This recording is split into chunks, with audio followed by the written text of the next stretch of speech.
আসসালামু আলাইকুম রহমতুল্লাহ। শখ করে ব্রয়লার মুরগি পালন করেছিলাম এবং এই ব্রয়লার মুরগি পালন করে আমার কি কি ক্ষতি হলো এবং কি কি লাভ হলো সে বিষয়টি আমি আপনাদের সাথে শেয়ার করব। কারণ আমার কোনোদিনও কোনো অভিজ্ঞতা ছিল না। আমি এক কার্টুন ব্রয়লার মুরগি নেই, সেইখানে ৪৭টা মুরগি ছিল।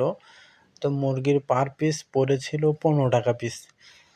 তো যাই হোক, এই ৪৭টা মুরগির দাম টোটালি আসে ৳৬৫০ টাকা।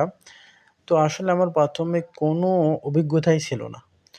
এ আজকে আমার যে এই মুরগি পালন করে আমার কি ক্ষতি হলো, কি লস হলো, এই বিষয় নিয়ে আমি আপনাদেরকে শেয়ার করছি। এই ৪৭টা মুরগি যখন আমি নিয়ে আসি তখন আমার এই বুডারের জায়গা বা আশেপাশের ব্যবস্থাপনা কোনো কিছুই ছিল না। তো মুরগি আমি নিয়ে এসি, তাহলে আমি দেখলাম যে ছোট, ছোট যেহেতু বাচ্চা এদেরকে বুডার করতে হবে। তো বোর্ডিং করার জন্য আমি ২ টা লাইটের ব্যবস্থা করলাম। আ আপনার ৪০ ওয়াটের ২ টা ভাল্বের ব্যবস্থা করলাম। তো আসলে যখন আমি এই বুডার করতাম তখন বাচ্চাগুলো ঠিকমতো তাপ পেত না। তাপ না পাওয়ার কারণে আমি দেখতাম মাঝে মধ্যেই বাচ্চাগুলো জড়ো-সড়ো হয়ে এক জায়গায় জড়ো হয়ে আছে।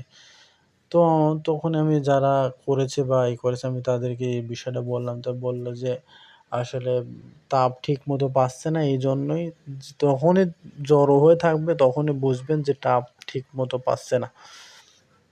তো আমার আসলে টাকা-পয়সা তেমন সেরকম ছিল না যে আমি ভালো আকারে করব বা আমার কোনোদিন ইচ্ছা ছিল না। হঠাৎ করেই আ করা হঠাৎ করেই। তো আমি হচ্ছে উম তালাই দিয়ে বা ওই ২ টা ভাল্ব দিয়ে তাপ দিতাম। ঠিকমতো তাপ না পাওয়ার কারণে মুরগির ওজনও হয় না। তো ৪৭ টা মুরগির পিছনে আমার প্রায় ৳৬,০০০ মতো ইনভেস্ট আমার হয়ে যায়।